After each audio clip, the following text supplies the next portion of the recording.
بسم الله الرحمن الرحيم. ألف لام ميم. ذلك الكتاب لا ريب فيه هدى للمتقين الذين يؤمنون بالغيب ويقيمون الصلاة ومما رزقناهم ينفقون والذين يؤمنون بما أنزل إليك وما أنزل من قبلك وبالآخرة هم يوقنون أولئك على هدى من ربهم وأولئك هم المفلحون. إن الذين كفروا سواء عليهم أأنذرتهم أم لم تنذرهم لا يؤمنون. ختم الله على قلوبهم وعلى سمعهم وعلى أبصارهم غشاوة ولهم عذاب عظيم. ومن الناس من يقول آمنا بالله وباليوم الآخر وما هم بمؤمنين يخادعون الله والذين آمنوا وما يخدعون إلا أنفسهم وما يشعرون. في قلوبهم مرض فزادهم الله مرضا ولهم عذاب أليم بما كانوا يكذبون. وإذا قيل لهم لا تفسدوا في الأرض قالوا إنما نحن مصلحون ألا إنهم هم المفسدون ولكن لا يشعرون. وإذا قيل لهم آمنوا كما آمن الناس قالوا أنؤمن كما آمن السفهاء ألا إنهم هم السفهاء ولكن لا يعلمون.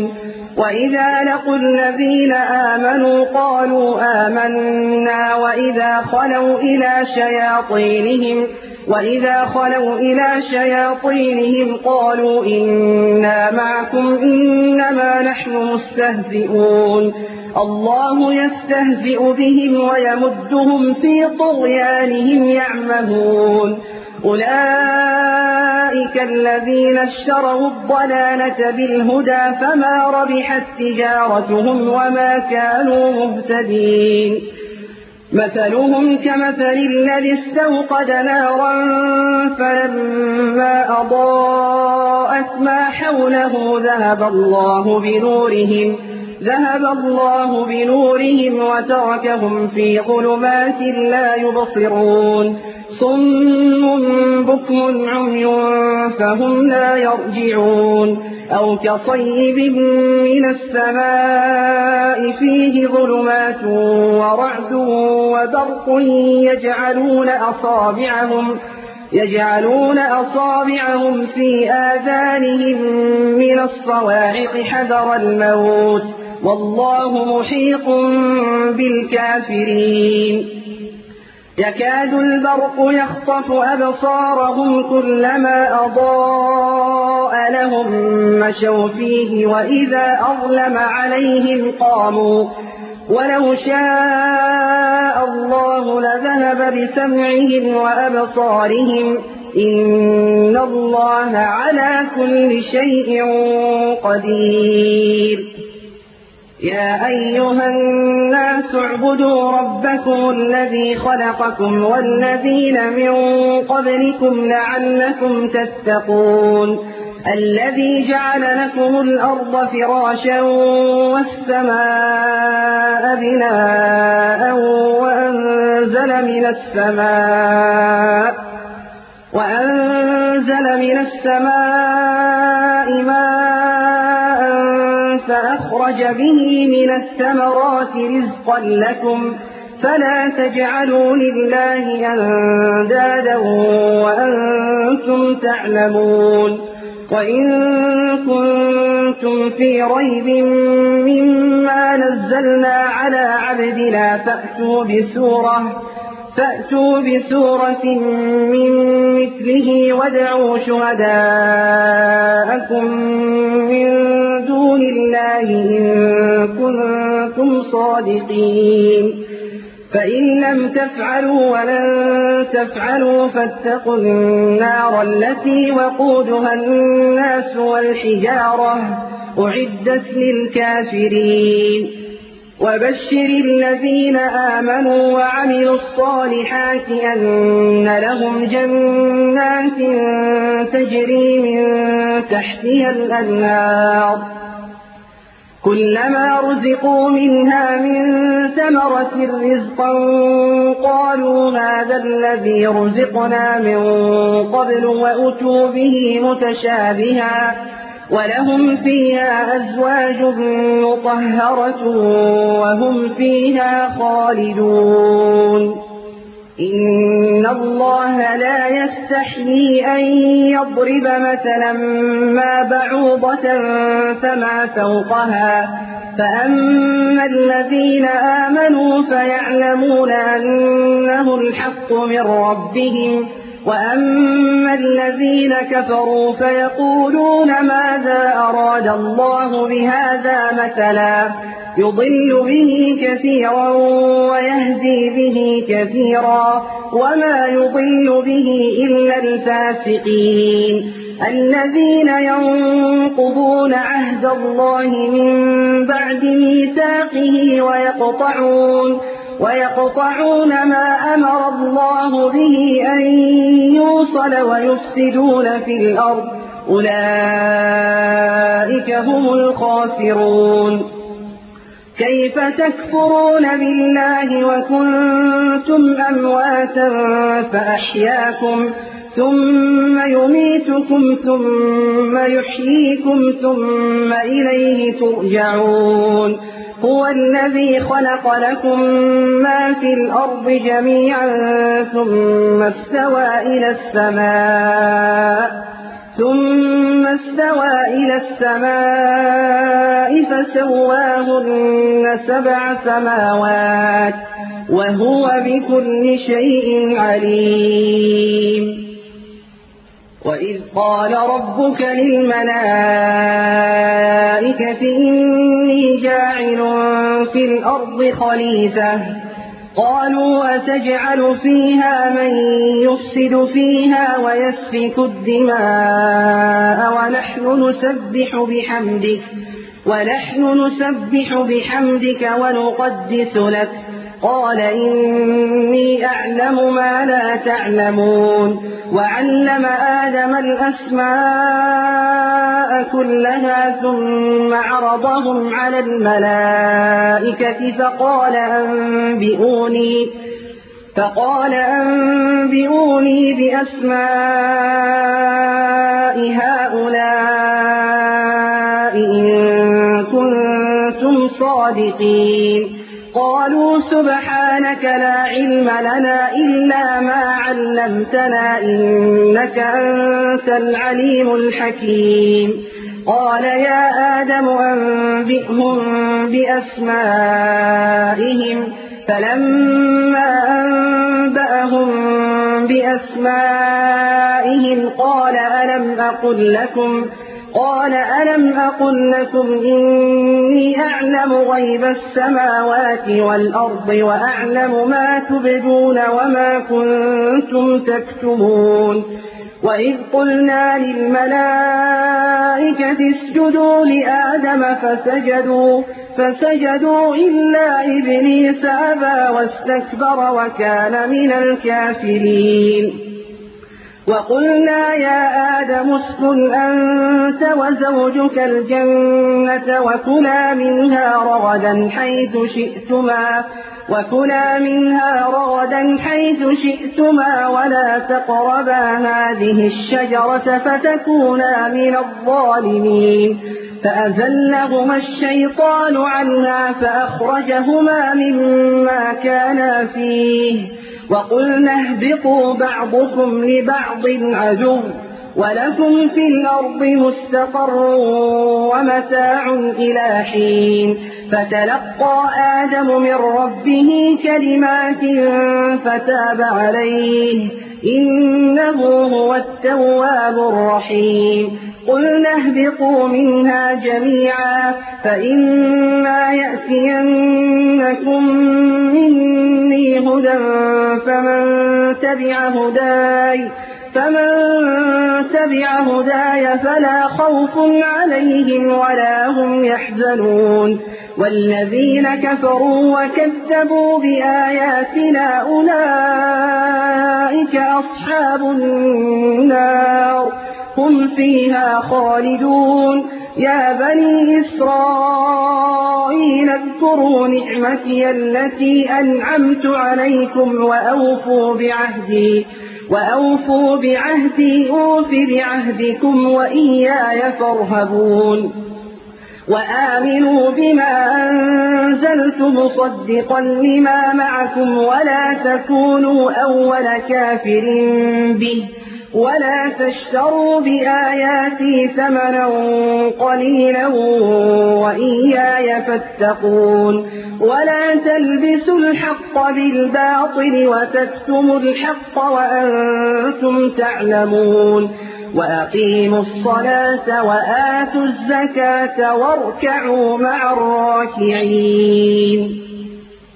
أتأمرون الناس بالبر وتنسون أنفسكم وأنتم تتلون الكتاب أفلا تعقلون واستعينوا بالصبر والصلاة وإنها لكبيرة إلا على الخاشعين الذين يظنون أنهم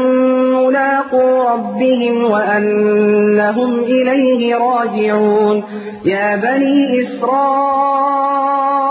اذكروا نعمتي التي أنعمت عليكم وأني فضلتكم على العالمين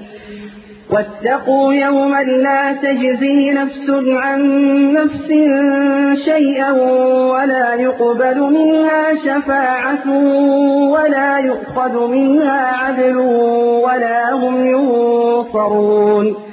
وإذ نجيناكم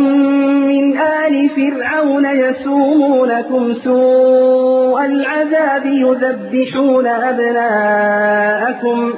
يذبحون أبناءكم ويستحيون نساءكم وفي ذلكم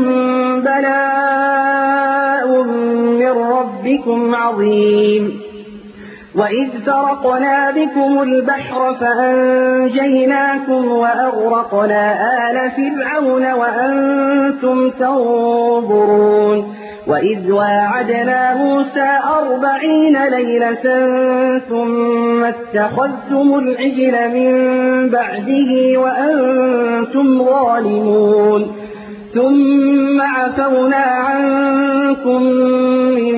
بعد ذلك لعلكم تشكرون وإذ آتينا موسى الكتاب والفرقان لعلكم تهتدون وإذ قال موسى لقومه يا قوم إنكم ظلمتم أنفسكم باتخاذكم العجل فتوبوا إلى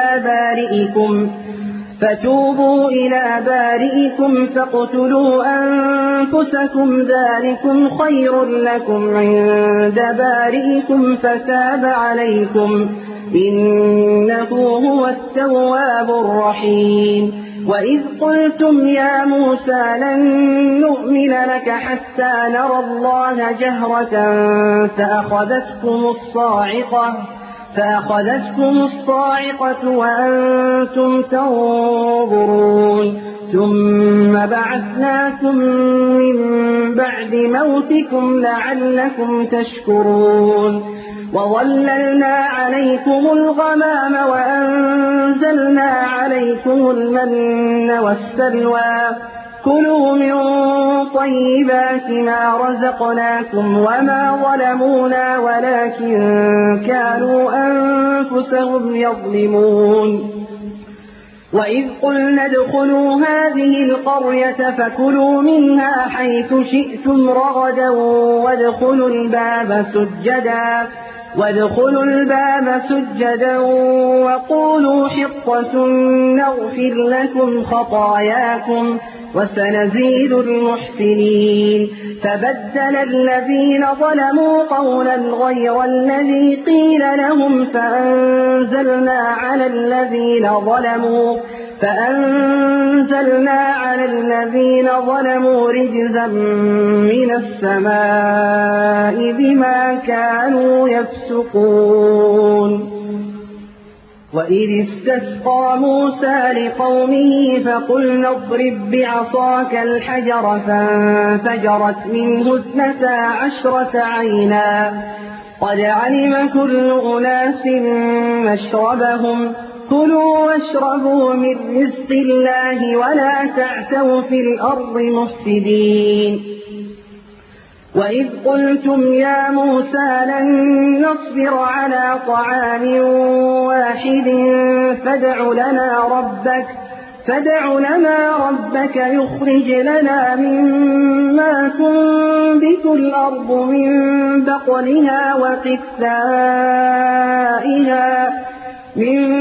بقلها وقثائها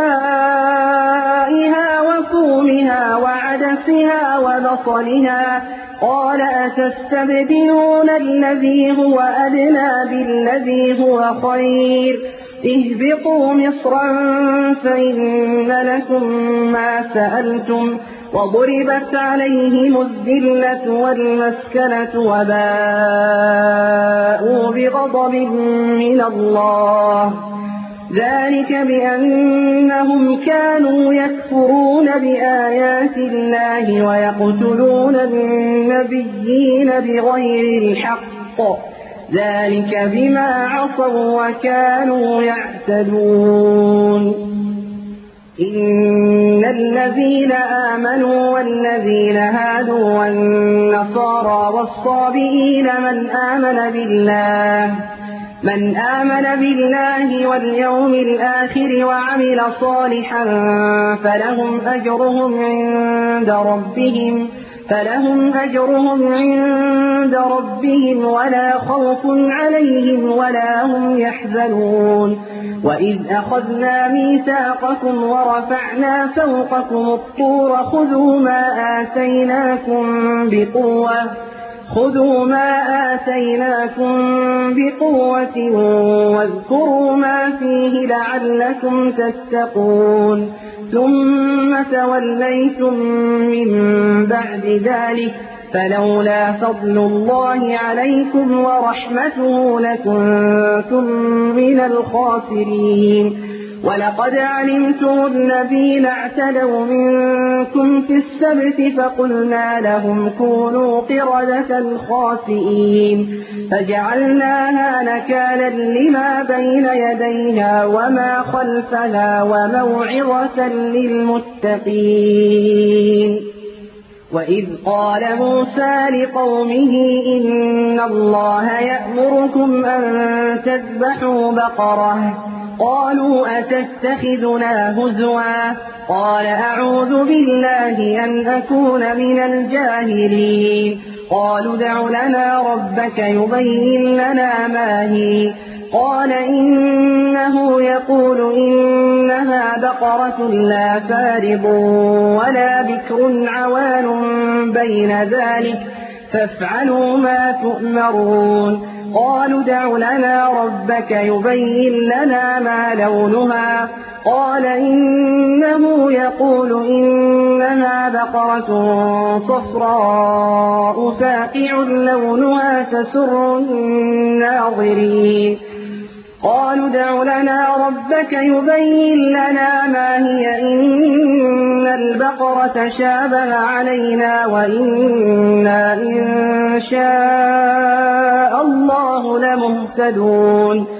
قال إنه يقول إنها بقرة لا ذلول تثير الأرض ولا تسقي الحرث مسلمة لا شية فيها. قالوا الآن جئت بالحق فذبحوها وما كانوا يفعلون وإذ قتلتم نفسا فادارأتم فيها والله مخرج ما كنتم تكتمون فقلنا اضربوه ببعضها كذلك يحيي الله الموتى ويريكم آياته لعلكم تعقلون ثم قست قلوبكم من بعد ذلك فهي كالحجارة أو أشد قسوة وإن من الحجارة لما يتفجر منه الأنهار وإن منها لما يشقق فيخرج منه الماء وإن منها لما يهبط من خشية الله وما الله بغافل عما تعملون أفتطمعون أن يؤمنوا لكم وقد كان فريق منهم يسمعون كلام الله ثم يحرفونه من بعد ما عقلوه وهم يعلمون وإذا لقوا الذين آمنوا قالوا آمنا وإذا خلا بعضهم إلى بعض قالوا أتحدثونهم بما فتح الله عليكم ليحاجوكم به عند ربكم أفلا تعقلون أولا يعلمون أن الله يعلم ما يسرون وما يعلنون ومنهم أميون لا يعلمون الكتاب إلا أماني وإنهم إلا يظنون فويل للذين يكتبون الكتاب بأيديهم ثم يقولون هذا من عند الله ليشتروا به ثمنا قليلا فويل لهم مما كتبت أيديهم وويل لهم مما يكسبون وقالوا لن تمسنا النار إلا أياما معدودة قل اتخذتم عند الله عهدا فلن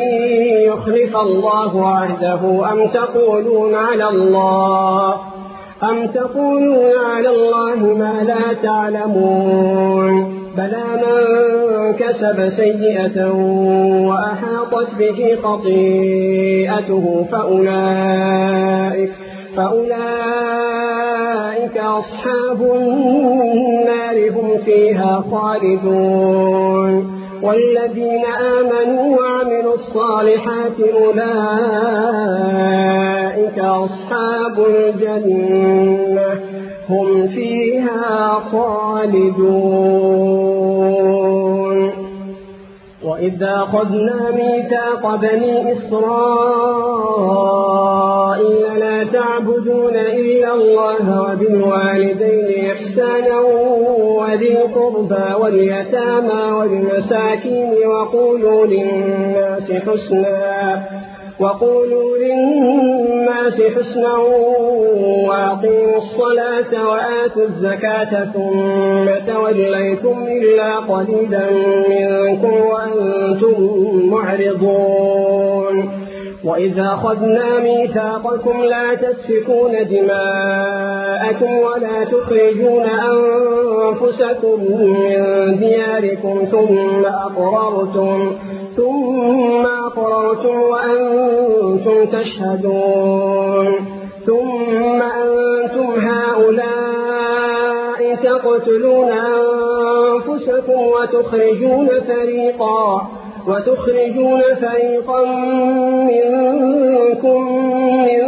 ديارهم تظاهرون عليهم بالإثم والعدوان وإن يأتوكم أسارى تفادوهم وهو محرم عليكم إخراجهم أفتؤمنون ببعض الكتاب وتكفرون ببعض فما جزاء من يفعل ذلك منكم إلا خزي في الحياة الدنيا ويوم القيامة يردون إلى أشد العذاب وما الله بغافل عما تعملون أولئك الذين اشتروا الحياة الدنيا بالآخرة فلا يخفف عنهم العذاب ولا هم ينصرون ولقد آتينا موسى الكتاب وقفينا من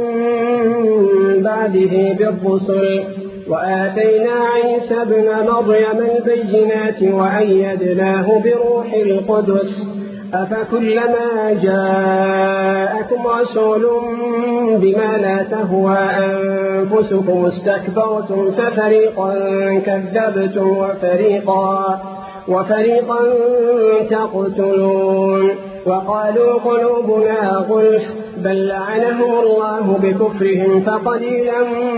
ما يؤمنون ولما جاءهم كتاب من عند الله مصدق لما معهم وكانوا من قبل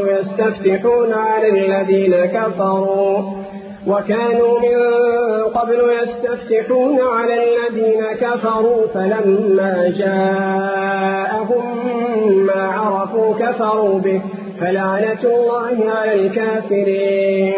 بئس ما اشتروا به أنفسهم أن يكفروا بما أنزل الله بغيا أن ينزل الله من فضله على من يشاء من عباده فباءوا بغضب على غضب وللكافرين عذاب مهين وإذا قيل لهم آمنوا بما أنزل الله قالوا نؤمن بما أنزل علينا ويكفرون بما وراءه وهو الحق مصدقا لما معهم قل فلم تقتلون أنبياء الله من قبل إن كنتم مؤمنين ولقد جاءكم موسى بالبينات ثم اتخذتم العجل من بعده وأنتم ظالمون وإذا أخذنا ميثاقكم ورفعنا فوقكم الطور خذوا ما آتيناكم بقوة واسمعوا قالوا سمعنا وعصينا وأشربوا في قلوبهم العجل بكفرهم قل بئس ما يأمركم به إيمانكم إن كنتم مؤمنين قل إن كانت لكم الدار الآخرة عند الله خالصة من دون الناس فتمنوا الموت إن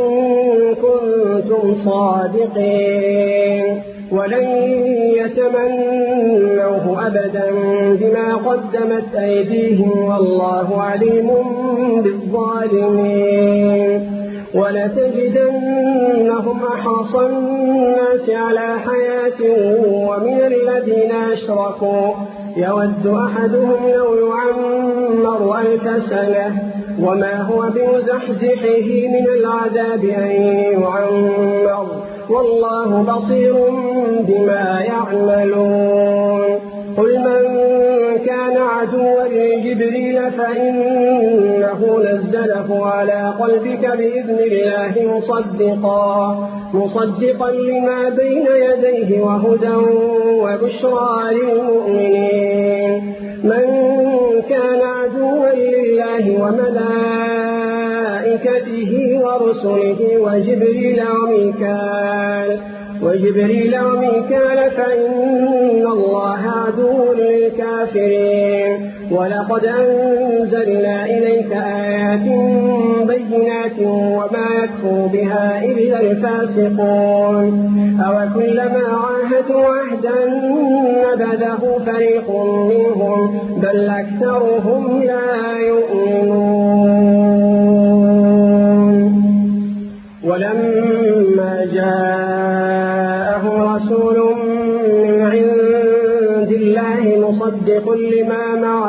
نبذ فريق من الذين أوتوا الكتاب كتاب الله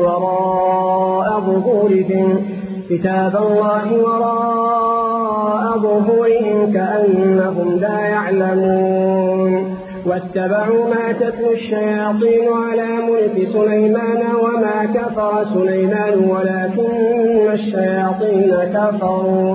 ولكن الشياطين كفروا يعلمون الناس السحر وما أنزل على الملكين ببابل هاروت وماروت وما يعلمان من أحد حتى يقولا إنما نحن فتنة فلا تكفر فيتعلمون منهما ما يفرقون به بين المرء وزوجه وما هم بضارين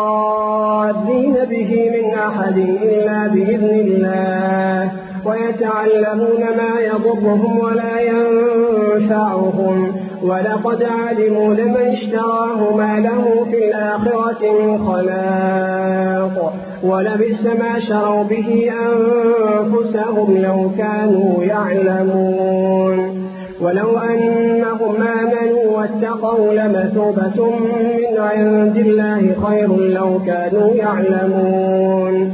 يا أيها الذين آمنوا لا تقولوا راعنا وقولوا انظرنا واسمعوا وللكافرين عذاب أليم ما يود الذين كفروا من أهل الكتاب والمشركين أن ينزل عليكم من خير من ربكم والله يختص برحمته من يشاء والله ذو الفضل العظيم ما ننسخ من آية أو ننسها نأتي بخير منها أو مثلها ألم تعلم أن الله على كل شيء قدير ألم تعلم أن الله له ملك السماوات والأرض وما لكم من دون الله من ولي ولا نصير أم تريدون أن تسألوا رسولكم كما سئل موسى من قبل ومن يتبدل الكفر بالإيمان فقد ضل سواء السبيل ود كثير من أهل الكتاب لو يردونكم من بعد إيمانكم كفارا حسدا من عند أنفسهم من بعد ما تبين لهم الحق فاعفوا واصفحوا حتى يأتي الله بأمره إن الله على كل شيء قدير وأقيموا الصلاة وآتوا الزكاة وما تقدموا لأنفسكم من خير تجدوه عند الله إن الله بما تعملون بصير وقالوا لن يدخل الجنة إلا من كان هودا أو نصارى تلك أمانيهم قل هاتوا برهانكم إن كنتم صادقين بلى من أسلم وجهه لله وهو محسن فله أجره عند ربه ولا خوف عليهم ولا هم يحزنون وقالت اليهود ليست النصارى على شيء وقالت النصارى ليست اليهود على شيء وهم يتلون الكتاب كذلك قال الذين لا يعلمون مثل قولهم فالله يحكم بينهم يوم القيامة فيما كانوا فيه يختلفون ومن أظلم ممن منع مساجد الله أن يذكر فيها اسمه وسعى في خرابها أولئك ما كان لهم أن يدخلوها إلا خائفين لهم في الدنيا خزي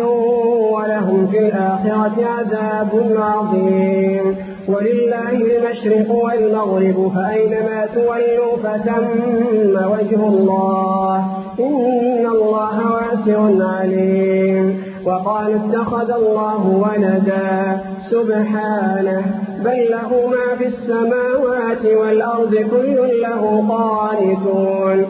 بديع السماوات والأرض وإذا قضى أمرا فإنما يقول له كن فيكون. وقال الذين لا يعلمون لولا يكلمنا الله أو تأتينا آية كذلك قال الذين من قبلهم مثل قولهم تشابهت قلوبهم قد بينا الآيات لقوم يوقنون. إنا أرسلناك بالحق بشيرا ونذيرا ولا تسأل عن أصحاب الجحيم. ولن ترضى عنك اليهود ولا النصارى حتى تتبع ملتهم قل إن هدى الله هو الهدى ولئن اتبعت أهواءهم بعد الذي جاءك من العلم ما لك من الله من ولي ولا نصير. الذين آتيناهم الكتاب يتلونه حق تلاوته أولئك يؤمنون به ومن يكفر به فأولئك هم الخاسرون. يا بني إسرائيل اذكروا نعمتي التي أنعمت عليكم وأني فضلتكم على العالمين واتقوا يوما لا تجزي نفس عن نفس شيئا ولا يقبل منها عدل ولا تنفعها شفاعة ولا هم ينصرون. وإذ ابتلى إبراهيم ربه بكلمات فأتمهن قال إني جاعلك للناس إماما قال ومن ذريتي قال لا ينال عهد الظالمين. وإذ جعلنا البيت مثابة للناس وأمنا واتخذوا من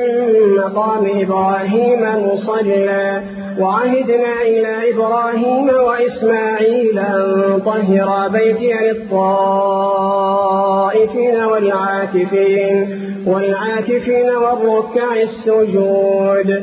وإذ قال إبراهيم رب اجعل هذا بلدا آمنا وارزق أهله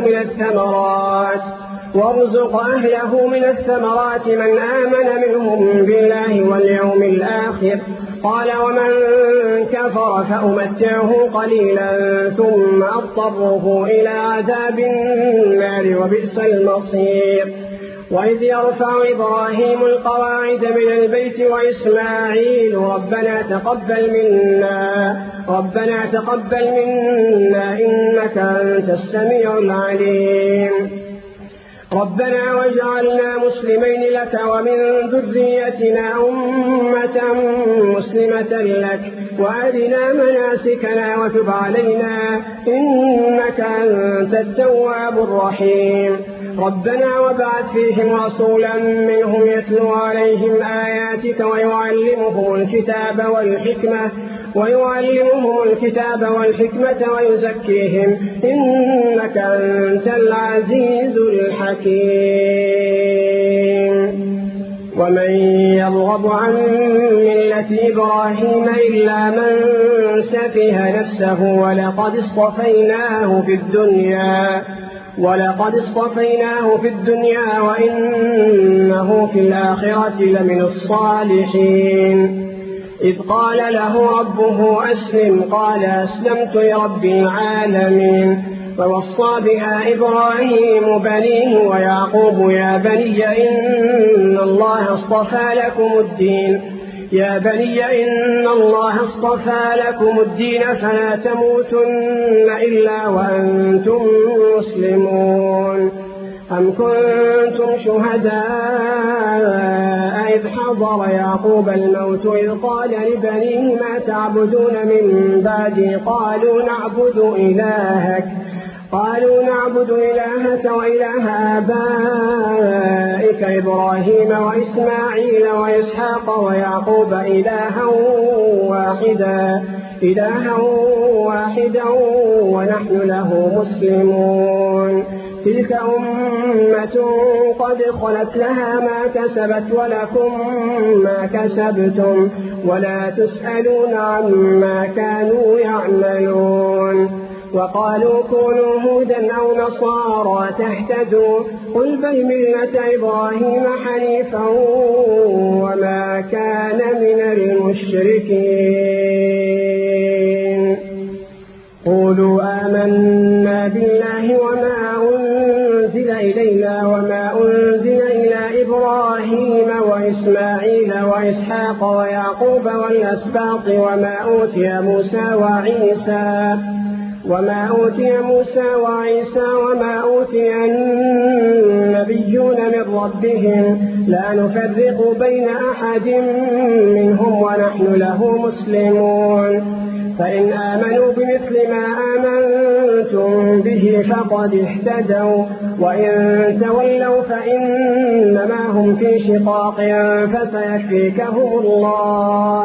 فسيكفيكهم الله وهو السميع العليم صبغة الله ومن أحسن من الله صبغة ونحن له عابدون قل أتحاجوننا في الله وهو ربنا وربكم ولنا أعمالنا ولكم أعمالكم ونحن له مخلصون أم تقولون إن إبراهيم وإسماعيل وإسحاق ويعقوب والأسباط كانوا هودا أو نصارى قل أنتم أعلم أم الله ومن أظلم ممن كتم شهادة عنده من الله وما الله بغافل عما تعملون تلك أمة قد خلت لها ما كسبت ولكم ما كسبتم ولا تسألون عما كانوا يعملون سيقول السفهاء من الناس ما ولاهم عن قبلتهم التي كانوا عليها قل لله المشرق والمغرب يهدي من يشاء إلى صراط مستقيم وكذلك جعلناكم أمة وسطا لتكونوا شهداء على الناس ويكون الرسول عليكم شهيدا وما جعلنا القبلة التي كنت عليها إلا لنعلم من يتبع الرسول ممن ينقلب على عقبيه وإن كانت لكبيرة إلا على الذين هدى الله وما كان الله ليضيع إيمانكم إن الله بالناس لرؤوف رحيم قد نرى تقلب وجهك في السماء فلنولينك قبلة ترضاها فول وجهك شطر المسجد الحرام وحيث ما كنتم فولوا وجوهكم شطره وإن الذين أوتوا الكتاب ليعلمون أنه الحق من ربهم وما الله بغافل عما يعملون ولئن أتيت الذين أوتوا الكتاب بكل آية ما تبعوا قبلتك وما أنت بتابع قبلتهم وما بعضهم بتابع قبلة بعض ولئن اتبعت أهواءهم من بعد ما جاءك من العلم إنك إذا لمن الظالمين الذين آتيناهم الكتاب يعرفونه كما يعرفون أبناءهم وإن فريقا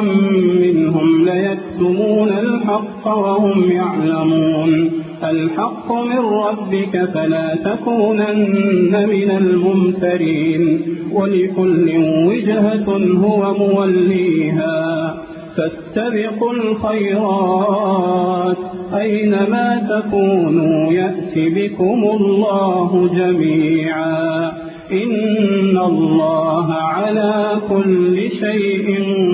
قدير ومن حيث خرجت فول وجهك شطر المسجد الحرام وإنه للحق من ربك وما الله بغافل عما تعملون ومن حيث خرجت فول وجهك شطر المسجد الحرام وحيث ما كنتم فولوا وجوهكم شطره لئلا يكون للناس عليكم حجة إلا الذين ظلموا منهم فلا تخشوهم واخشوني ولأتم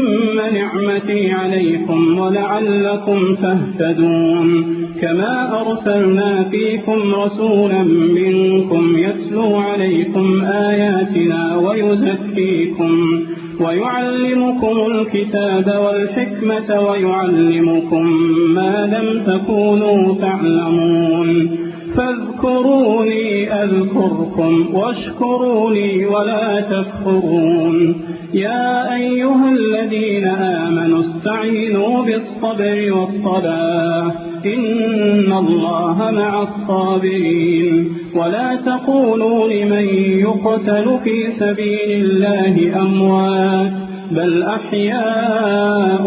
ولكن لا تشعرون ولنبلونكم بشيء من الخوف والجوع ونقص من الأموال والأنفس والثمرات وبشر الصابرين الذين إذا أصابتهم مصيبة قالوا إنا لله وإنا إليه راجعون أولئك عليهم صلوات من ربهم ورحمة وأولئك هم المهتدون إن الصفا والمروة من شعائر الله فمن حج البيت أو اعتمر فلا جناح عليه أن يطوف بهما ومن تطوع خيرا فإن الله شاكر عليم إن الذين يكتمون ما أنزلنا من البينات والهدى من بعد ما بيناه للناس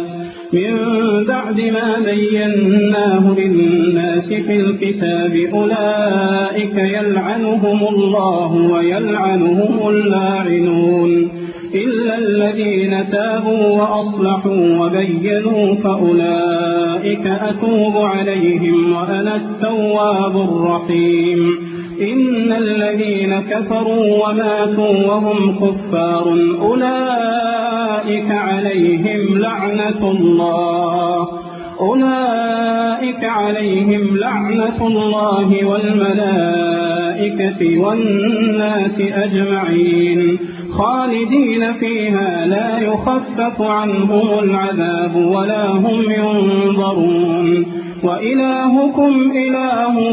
واحد لا إله إلا هو الرحمن الرحيم إن في خلق السماوات والأرض واختلاف الليل والنهار والفلك التي تجري في البحر بما ينفع الناس وما أنزل الله من السماء من ماء فأحيا به الأرض بعد موتها وبث فيها من كل دابة وتصريف الرياح والسحاب المسخر بين السماء والأرض لآيات لقوم يعقلون ومن الناس من يتخذ من دون الله أندادا يحبونهم كحب الله والذين آمنوا أشد حبا لله ولو يرى الذين ظلموا إذ يرون العذاب أن القوة لله جميعا وأن الله شديد العذاب إذ تبرأ الذين اتبعوا من الذين اتبعوا ورأوا العذاب وتقطعت بهم الأسباب وقال الذين اتبعوا لو أن لنا كرة فنتبرأ منهم كما تبرأوا منا كذلك يريهم الله أعمالهم حسرات عليهم وما هم بخارجين من النار يا أيها الناس كلوا مما في الأرض حلالا طيبا ولا تتبعوا خطوات الشيطان إنه لكم عدو مبين إنما يأمركم بالسوء والفحشاء وأن تقولوا على الله ما لا تعلمون وإذا قيل لهم اتبعوا ما أنزل الله قالوا بل نتبع ما ألفينا عليه آباءنا أولو كان آباؤهم لا يعقلون شيئا ولا يهتدون ومثل الذين كفروا كمثل الذي ينعق بما لا يسمع إلا دعاء ونداء صم بكم عمي فهم لا يعقلون يا أيها الذين آمنوا كلوا من طيبات ما رزقناكم واشكروا لله إن كنتم إياه تعبدون إنما حرم عليكم الميتة والدم ولحم الخنزير وما أهل به لغير الله فمن اضطر غير باغ ولا عاد فلا إثم عليه إن الله غفور رحيم إن الذين يكتمون ما أنزل الله من الكتاب ويشترون به ثمنا قليلا أولئك ما يأكلون في بطونهم إلا النار ولا يكلمهم الله يوم القيامة ولا يزكيهم ولهم عذاب أليم أولئك الذين اشتروا الضلالة بالهدى والعذاب بالمغفرة فما أصبرهم على النار ذلك بأن الله نزل الكتاب بالحق وإن الذين اختلفوا في الكتاب لفي شقاق بعيد ليس البر أن تولوا وجوهكم قبل المشرق والمغرب ولكن البر من آمن بالله واليوم الآخر والملائكة والكتاب والنبيين وآتى المال على حبه ذوي القربى واليتامى والمساكين وابن السبيل والسائلين وفي الرقاب وأقام الصلاة وآتى الزكاة والموفون بعهدهم إذا عاهدوا والصابرين في البأساء والضراء وحين البأس أولئك الذين صدقوا وأولئك هم المتقون يا أيها الذين آمنوا كتب عليكم القصاص في القتلى الحر بالحر والعبد بالعبد والأنثى بالأنثى فمن عفي له من أخيه شيء فاتباع بالمعروف وأداء إليه بإحسان ذلك تخفيف من ربكم ورحمة فمن اعتدى بعد ذلك فله عذاب أليم ولكم في القصاص حياة يا أولي الألباب لعلكم تتقون كتب عليكم إذا حضر أحدكم الموت إن ترك خيرا الوصية للوالدين والأقربين بالمعروف حقا على المتقين فمن بدله بعدما سمعه فإنما إثمه على الذين يبدلونه إن الله سميع عليم. فمن خاف من موص جنفا أو إثما فأصلح بينهم فلا إثم عليه إن الله غفور رحيم. يا أيها الذين آمنوا كتب عليكم الصيام كما كتب على الذين من قبلكم لعلكم تتقون أياما معدودات. فمن كان منكم مريضا أو على سفر فعدة من أيام أخر. وعلى الذين يطيقونه فدية طعام مسكين. فمن تطوع خيرا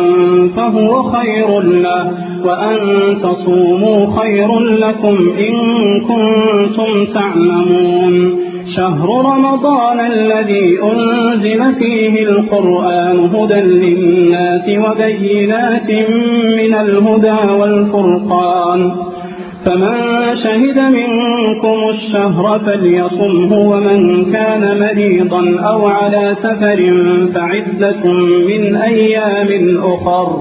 يريد الله بكم اليسر ولا يريد بكم العسر ولتكملوا العدة ولتكبروا الله على ما هداكم ولعلكم تشكرون. وإذا سألك عبادي عني فإني قريب أجيب دعوة الداع إذا دعاني فليستجيبوا لي وليؤمنوا بي لعلهم يرشدون. أحل لكم ليلة الصيام الرفث إلى نسائكم هن لباس لكم وأنتم لباس لهن. علم الله أنكم كنتم تختانون أنفسكم فتاب عليكم وعفى عنكم.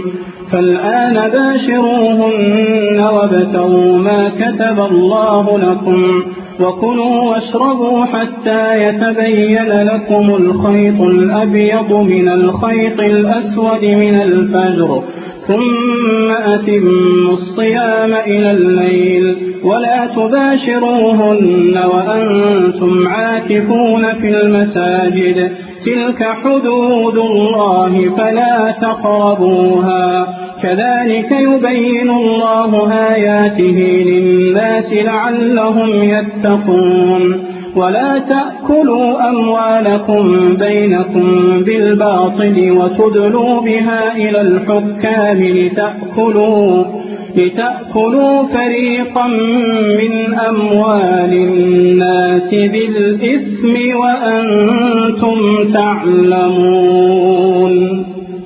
يسألونك عن الأهلة قل هي مواقيت للناس والحج وليس البر بأن تأتوا البيوت من ظهورها ولكن البر من اتقى وأتوا البيوت من أبوابها واتقوا الله لعلكم تفلحون. وقاتلوا في سبيل الله الذين يقاتلونكم ولا تعتدوا إن الله لا يحب المعتدين. واقتلوهم حيث ثقفتموهم وأخرجوهم من حيث أخرجوكم والفتنة أشد من القتل ولا تقاتلوهم عند المسجد الحرام حتى يقاتلوكم فيه فإن قاتلوكم فاقتلوهم كذلك جزاء الكافرين. فإن انتهوا فإن الله غفور رحيم. وقاتلوهم حتى لا تكون فتنة ويكون الدين لله فإن انتهوا فلا عدوان إلا على الظالمين. الشهر الحرام بالشهر الحرام والحرمات قصاص فمن اعتدى عليكم فاعتدوا عليه بمثل ما اعتدى عليكم واتقوا الله واعلموا أن الله مع المتقين وأنفقوا في سبيل الله ولا تلقوا بأيديكم إلى التهلكة وأحسنوا إن الله يحب المحسنين وأتموا الحج والعمرة لله فإن أحصرتم فما استيسر من الهدي ولا تحلقوا رؤوسكم حتى يبلغ الهدي محله فمن كان منكم مريضا أو به أذى من رأسه ففدية من صيام أو صدقة أو نسك فإذا أمنتم فمن تمتع بالعمرة إلى الحج فما استيسر من الهدي فمن لم يجد فصيام 3 أيام في الحج و7 إذا رجعتم تلك 10 كاملة ذلك لمن لم يكن أهله حاضر المسجد الحرام واتقوا الله واعلموا أن الله شديد العقاب. الحج أشهر معلومات فمن فرض فيهن الحج فلا رفث ولا فسوق ولا جدال في الحج وما تفعلوا من خير يعلمه الله وتزودوا فإن خير الزاد التقوى واتقون يا أولي الألباب. ليس عليكم جناح أن تبتغوا فضلا من ربكم فإذا أفضتم من عرفات فاذكروا الله عند المشعر الحرام واذكروه كما هداكم وإن كنتم من قبله لمن الضالين ثم أفيضوا من حيث أفاض الناس واستغفروا الله إن الله غفور رحيم. فإذا قضيتم مناسككم فاذكروا الله كذكركم آباءكم أو أشد ذكرا فمن الناس من يقول ربنا آتنا في الدنيا وما له في الآخرة من خلاق ومنهم من يقول ربنا آتنا في الدنيا حسنة وفي الآخرة حسنة وقنا عذاب النار أولئك لهم نصيب مما كسبوا والله سريع الحساب. واذكروا الله في أيام معدودات فمن تعجل في يومين فلا إثم عليه ومن تأخر فلا إثم عليه لمن اتقى واتقوا الله واعلموا أنكم إليه تحشرون. ومن الناس من يعجبك قوله في الحياة الدنيا ويشهد الله على ما في قلبه وهو ألد الخصام وإذا تولى سعى في الأرض ليفسد فيها ويهلك الحرث والنسل والله لا يحب الفساد. وإذا قيل له اتق الله أخذته العزة بالإثم فحسبه جهنم ولبئس المهاد. ومن الناس من يشري نفسه ابتغاء مرضات الله والله رؤوف بالعباد. يا أيها الذين آمنوا ادخلوا في السلم كافة ولا تتبعوا خطوات الشيطان إنه لكم عدو مبين. فإن زللتم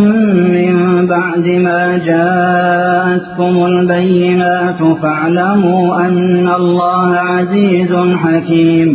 هل ينظرون إلا أن يأتيهم الله في ظلل من الغمام والملائكة وقضي الأمر وإلى الله ترجع الأمور.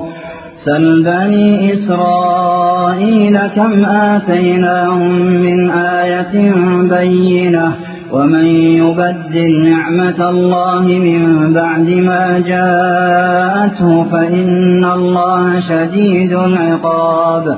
زين للذين كفروا الحياة الدنيا ويسخرون من الذين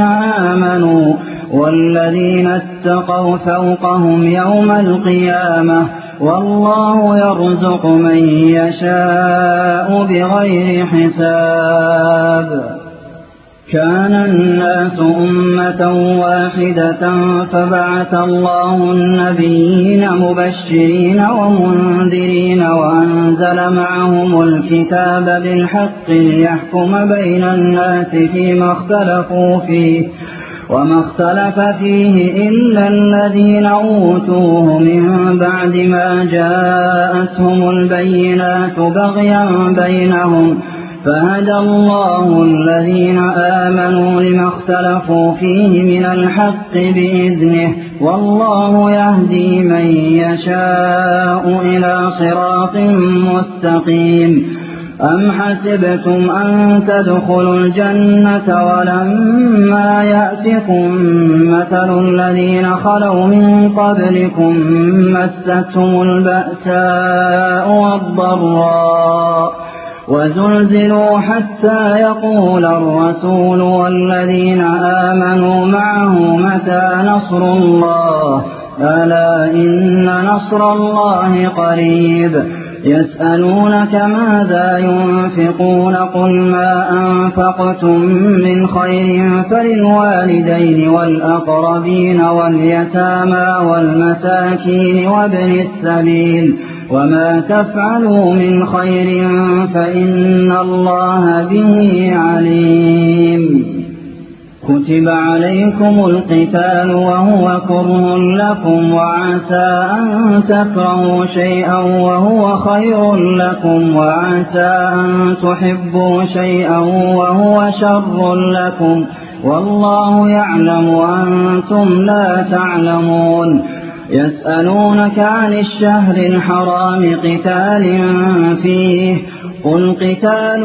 فيه كبير وصد عن سبيل الله وكفر به والمسجد الحرام وإخراج أهله منه أكبر عند الله والفتنة أكبر من القتل ولا يزالون يقاتلونكم حتى يردوكم عن دينكم إن استطاعوا ومن يرتد منكم عن دينه فيمت وهو كافر فأولئك حبطت أعمالهم في الدنيا والآخرة وأولئك أصحاب النار هم فيها خالدون إن الذين آمنوا والذين هاجروا وجاهدوا في سبيل الله أولئك يرجون رحمة الله والله غفور رحيم يسألونك عن الخمر والميسر قل فيهما إثم كبير ومنافع للناس وإثمهما أكبر من نفعهما ويسألونك ماذا ينفقون قل العفو كذلك يبين الله لكم الآيات لعلكم تتفكرون في الدنيا والآخرة ويسألونك عن اليتامى قل إصلاح لهم خير وإن تخالطوهم فإخوانكم والله يعلم المفسد من المصلح ولو شاء الله لأعنتكم إن الله عزيز حكيم ولا تنكحوا المشركات حتى يؤمن ولأمة مؤمنة خير من مشركة ولو أعجبتكم ولا تنكحوا المشركين حتى يؤمنوا ولعبد مؤمن خير من مشرك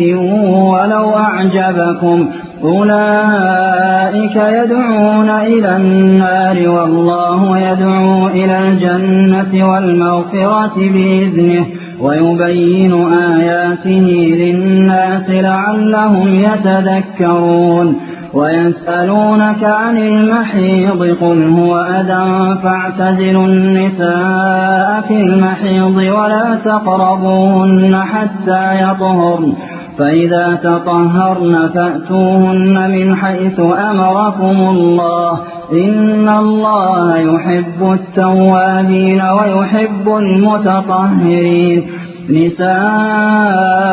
حرث لكم فأتوا حرثكم أنى شئتم وقدموا لأنفسكم واتقوا الله واعلموا أنكم ملاقوه وبشر المؤمنين ولا تجعلوا الله عرضة لأيمانكم أن تبروا وتتقوا وتصلحوا بين الناس والله سميع عليم لا يؤاخذكم الله باللغو في أيمانكم ولكن يؤاخذكم بما كسبت قلوبكم والله غفور حليم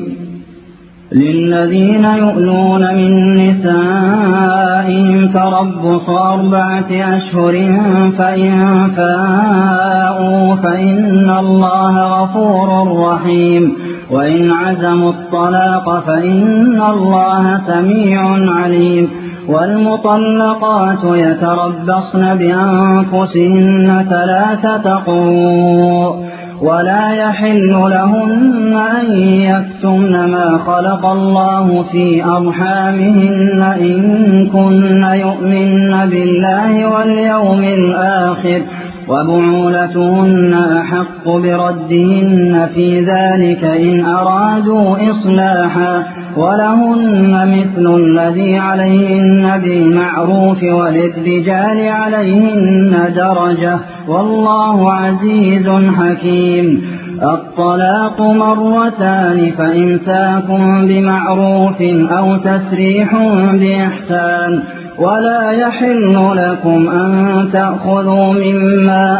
آتيتموهن شيئا إلا أن يخافا ألا يقيما حدود الله فإن خفتم ألا يقيما حدود الله فلا جناح عليهما فيما افتدت به تلك حدود الله فلا تعتدوها ومن يتعد حدود الله فأولئك هم الظالمون فإن طلقها فلا تحل له من بعد حتى تنكح زوجا غيره فإن طلقها فلا جناح عليهما أن يتراجعا إن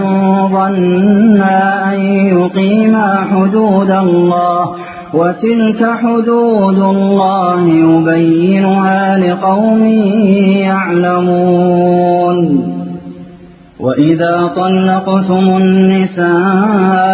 فبلغن أجلهن فأمسكوهن بمعروف أو سرحوهن بمعروف ولا تمسكوهن ضرارا لتعتدوا ومن يفعل ذلك فقد ظلم نفسه ولا تتخذوا آيات الله هزوا واذكروا نعمة الله عليكم وما أنزل عليكم من الكتاب والحكمة يعظكم به واتقوا الله واعلموا أن الله بكل شيء عليم وإذا طلقتم النساء فبلغن أجلهن فلا تعضلوهن أن ينكحن أزواجهن إذا تراضوا بينهم بالمعروف ذلك يوعظ به من كان منكم يؤمن بالله واليوم الآخر ذلكم أزكى لكم وأطهر والله يعلم وأنتم لا تعلمون والوالدات يرضعن أولادهن حولين كاملين لمن أراد أن يتم الرضاعة وعلى المولود له رزقهن وكسوتهن بالمعروف لا تكلف نفس إلا وسعها لا تضار والدة بولدها ولا مولود له بولده وعلى الوارث مثل ذلك فإن أرادا فصالا عن تراض منهما وتشاور فلا جناح عليهما. وإن أردتم أن تسترضعوا أولادكم فلا جناح عليكم إذا سلمتم ما آتيتم بالمعروف. واتقوا الله واعلموا أن الله بما تعملون بصير. والذين يتوفون منكم ويذرون أزواجا يتربصن بأنفسهن 4 أشهر وعشرا فإذا بلغن أجلهن فلا جناح عليكم فيما فعلن في أنفسهن بالمعروف والله بما تعملون خبير. ولا جناح عليكم فيما عرضتم به من خطبة النساء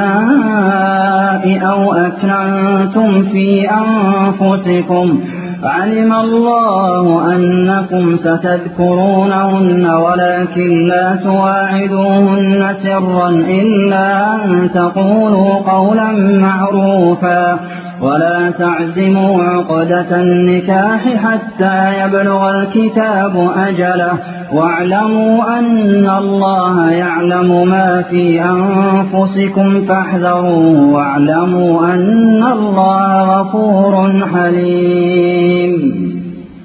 لا جناح عليكم إن طلقتم النساء ما لم تمسوهن أو تفرضوا لهن فريضة ومتعوهن على الموسع قدره وعلى المقتر قدره متاعا بالمعروف حقا على المحسنين. وإن طلقتموهن من قبل أن تمسوهن وقد فرضتم لهن فريضة فنصف ما فرضتم إلا أن يعفون أو يعفو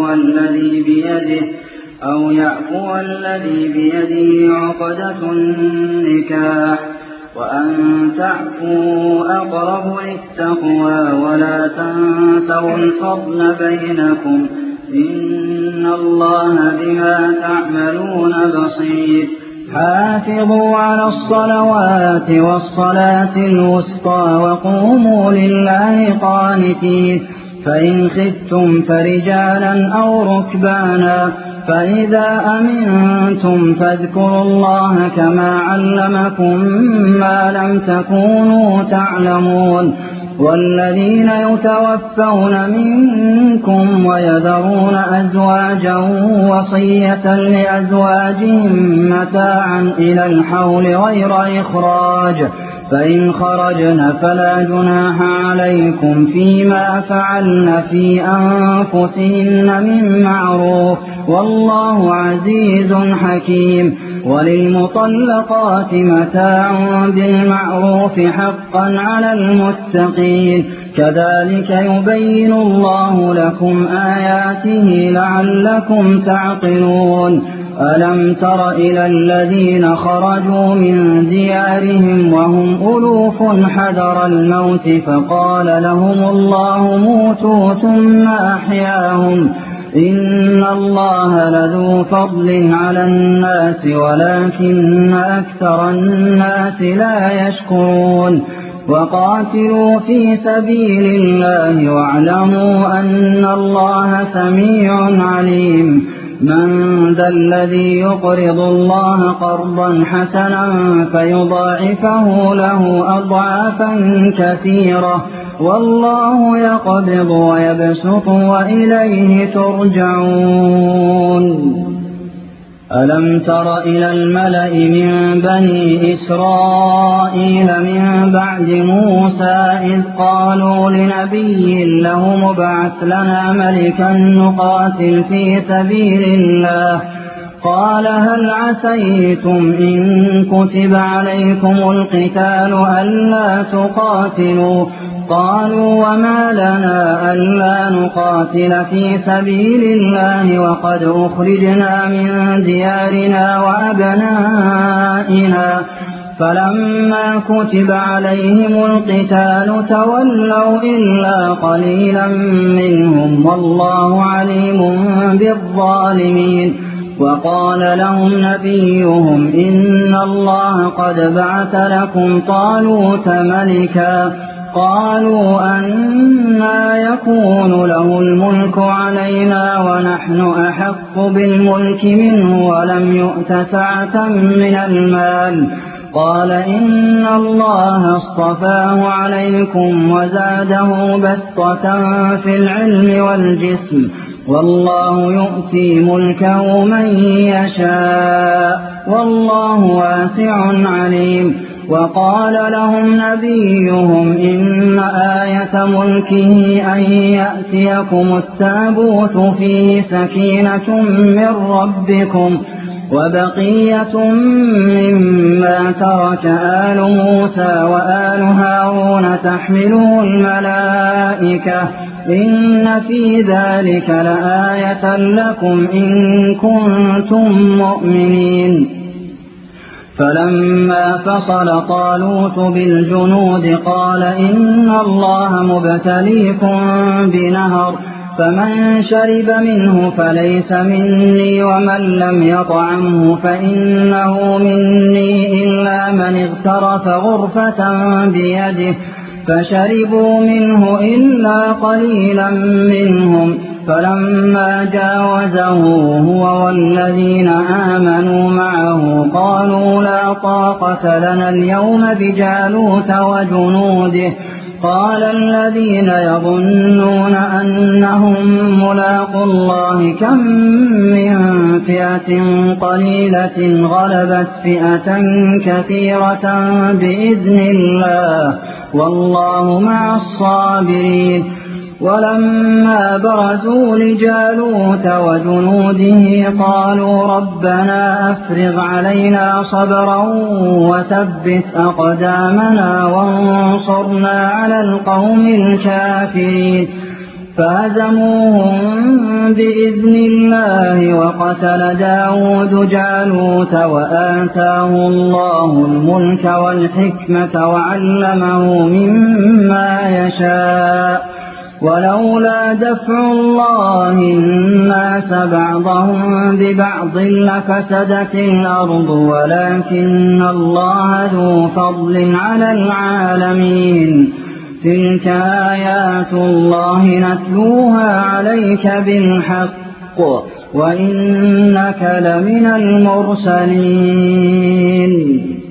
تلك الرسل فضلنا بعضهم على بعض منهم من كلم الله ورفع بعضهم درجات وآتينا عيسى ابن مريم البينات وأيدناه بروح القدس ولو شاء الله ما اقتتل الذين من بعدهم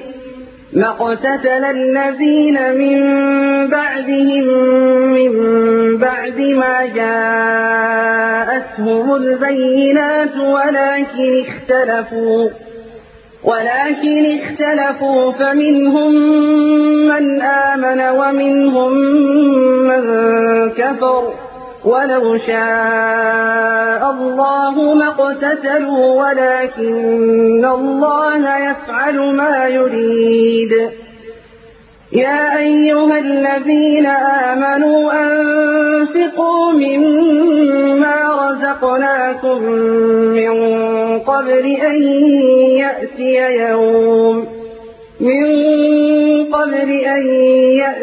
يوم لا بيع فيه ولا خلة ولا شفاعة والكافرون هم الظالمون الله لا إله إلا هو الحي القيوم لا تأخذه سنة ولا نوم له ما في السماوات وما في الأرض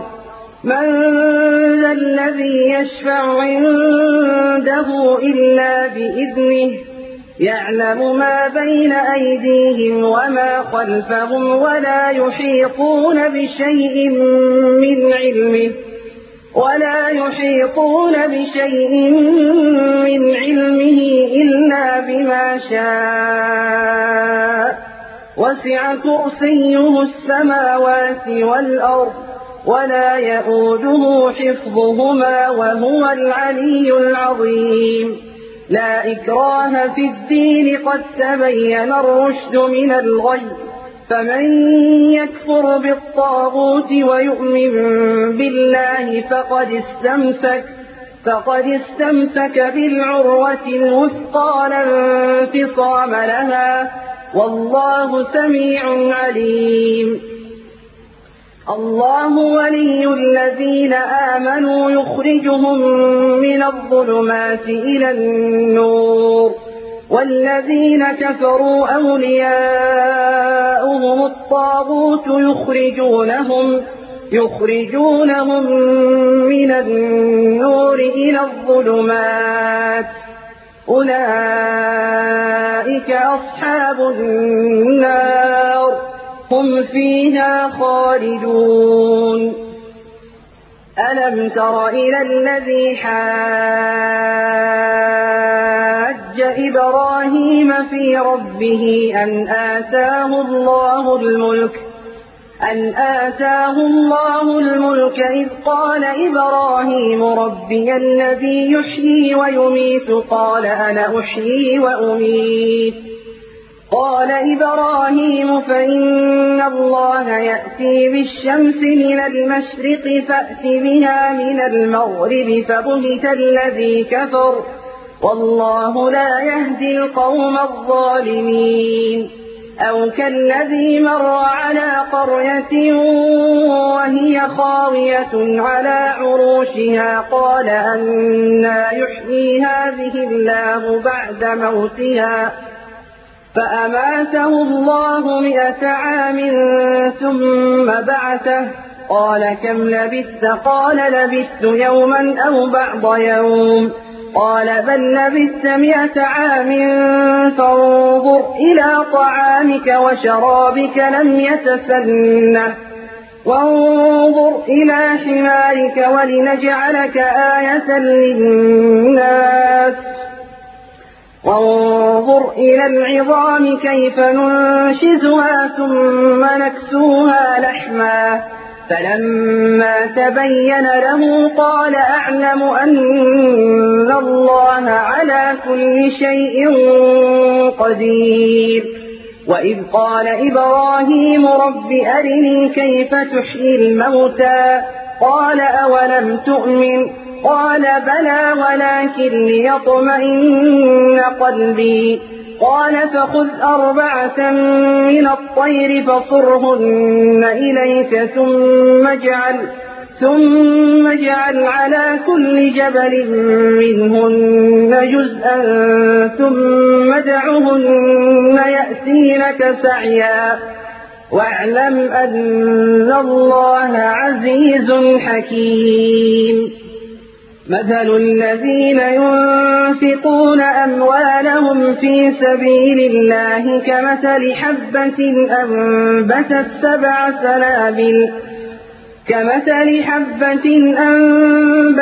7 سنابل في كل سنبلة 100 حبة والله يضاعف لمن يشاء والله واسع عليم الذين ينفقون أموالهم في سبيل الله ثم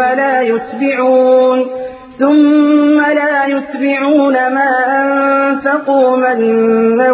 ولا أذى لهم أجرهم عند ربهم ولا خوف عليهم ولا هم يحزنون قول معروف ومغفرة خير من صدقة يتبعها أذى والله غني حليم يا أيها الذين آمنوا لا تبطلوا صدقاتكم بالمن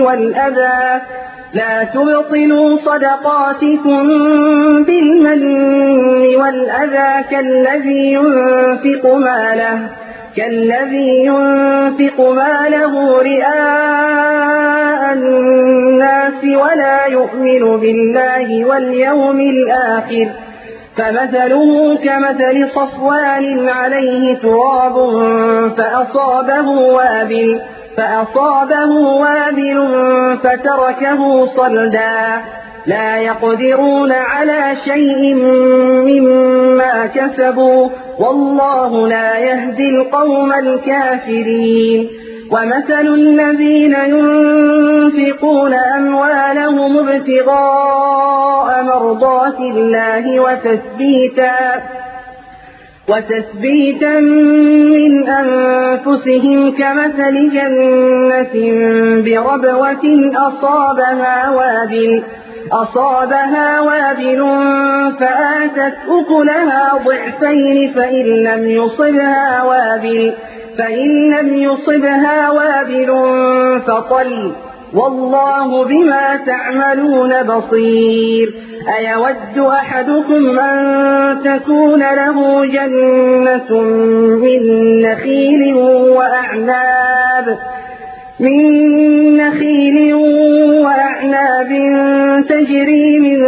تحتها الأنهار له فيها من كل الثمرات وأصابه الكبر وله ذرية ضعفاء فأصابها إعصار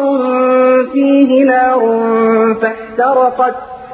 كذلك يبين الله لكم الآيات لعلكم تتفكرون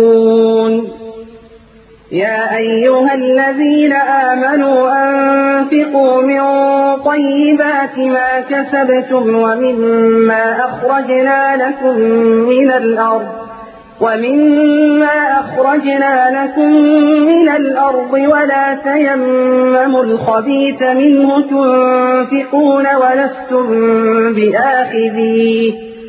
ولستم بآخذيه إلا أن تغمضوا فيه واعلموا أن الله غني حميد الشيطان يعدكم الفقر ويأمركم بالفحشاء والله يعدكم مغفرة منه وفضلا والله واسع عليم يؤتي الحكمة من يشاء ومن يؤت الحكمة فقد أوتي خيرا كثيرا وما يذكر إلا أولو الألباب وما أنفقتم من نفقة أو نذرتم من نذر فإن الله يعلمه وما للظالمين من أنصار إن تبدوا الصدقات فنعما هي وإن تخفوها وتؤتوها الفقراء فهو خير لكم ويكفر عنكم من سيئاتكم والله بما تعملون خبير ليس عليك هداهم ولكن الله يهدي من يشاء وما تنفقوا من خير فلأنفسكم وما تنفقون إلا ابتغاء وجه الله وما تنفقوا من خير يوفى إليكم وأنتم لا تظلمون للفقراء الذين أحصروا في سبيل الله لا يستطيعون ضربا في الأرض يحسبهم الجاهل أغنياء من التعفف تعرفهم بسيماهم لا يسألون الناس إلحافا وما تنفقوا من خير فإن الله به عليم الذين ينفقون أموالهم بالليل والنهار سرا وعلانية فلهم أجرهم عند ربهم ولا خوف عليهم ولا هم يحزنون الذين يأكلون الربا لا يقومون إلا كما يقوم الذي يتخبطه الشيطان من المس ذلك بأنهم قالوا إنما البيع مثل الربا وأحل الله البيع وحرم الربا فمن جاءه موعظة من ربه فانتهى فله ما سلف وأمره إلى الله ومن عاد فأولئك أصحاب النار هم فيها خالدون يمحق الله الربا ويربي الصدقات والله لا يحب كل كفار أثيم إن الذين آمنوا وعملوا الصالحات وأقاموا الصلاة وآتوا الزكاة لهم أجرهم عند ربهم ولا خوف عليهم ولا هم يحزنون يا أيها الذين آمنوا اتقوا الله وذروا ما بقي من الربا إن كنتم مؤمنين فإن لم تفعلوا فأذنوا بحرب من الله ورسوله وإن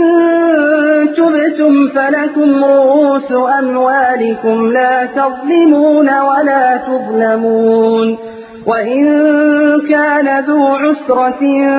فنظرة إلى ميسرة وأن تصدقوا خير لكم إن كنتم تعلمون واتقوا يوما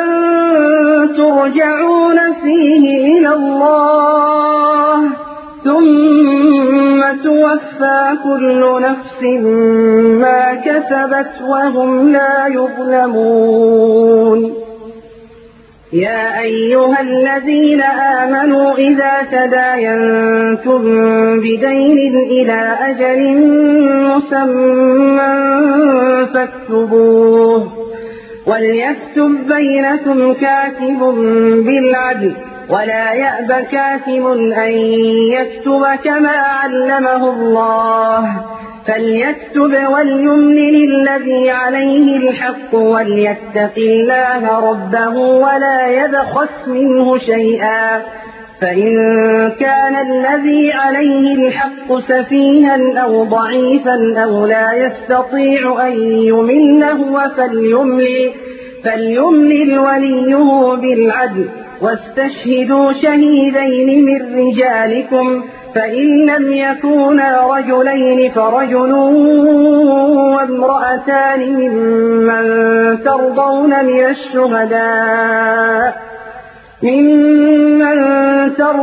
من الشهداء أن تضل إحداهما فتذكر إحداهما الأخرى ولا يأبى الشهداء